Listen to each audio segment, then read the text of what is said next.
ওই চাহনির নিচে জমে থাকা ছিল সরি বলো। সরি।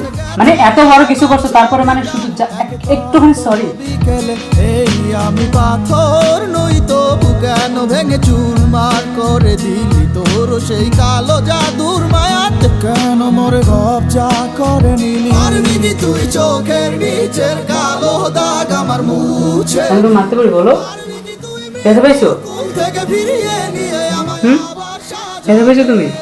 ব্যথা তো তোকে পেতেই হবে। বড় অসহায় তুমি কেন করলি এত অভিমান ভালোবাসাতে আমার রেখাতে ভাঙা কলম চোখের জলে ভেজা খাতা লাইন বাই লাইন কইয়া গেল ফুরাইবো না মনের ব্যথা ভাবতে খুব অবাক লাগে তুই আমারে ভুইলা যাবি কান্দাইয়া এই আমারে নিয়া গেলি সুখের চাবি